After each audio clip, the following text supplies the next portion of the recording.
আজকে বিকালবেলা সুজি রান্না করছি। দেখো বন্ধুরা, আমার সেই দারচিনি আর এগুলো দিতে আমি সত্যি ভুলে গেছি। দেখো, ভিডিও করব না এইসব করব। সত্যি কথা বলতে কি, এক হাতে ফোন ধরে এক হাতে করলে মনেই থাকে না গো, সত্যি কথাই। ঘি দিয়ে ভেজে একটু লাল লাল হয়ে গেছে, কিন্তু দারচিনিটা আমি দিয়েছি। এবার দেবো চিনি, একটা বড় তেজপাতাও দিয়ে দিয়েছি। এবার দিয়ে দেবো দুধ।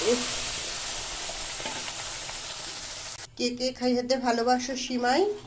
দেখো, দারচিনি আর ওই এলাচ এত দিয়েছি, পুরো উপরে ফুট মানে দেখা যাচ্ছে। আজকে সুজির ভিতরে কি দেবো জানো? বাদাম ভেজে রেখেছি, বাদাম দিয়ে করব, তাই জন্যেই আজকে অন্য কিছু দেব না, একটু অন্য রকমেরই করলাম তাই জন্য। আমার কিন্তু সুজিটা হয়ে গেছে, এবার একটু ঘি ছড়িয়ে দেব। বুঝতে পেরেছো? হেভি গন্ধটা সুন্দর আসছে, খেতে যেরকম সুন্দর হয়েছে আমার দেখতেও কিন্তু খুব সুন্দর হয়েছে। বুঝতে পেরেছো বন্ধুরা? দেখো কি সুন্দর লাগছে।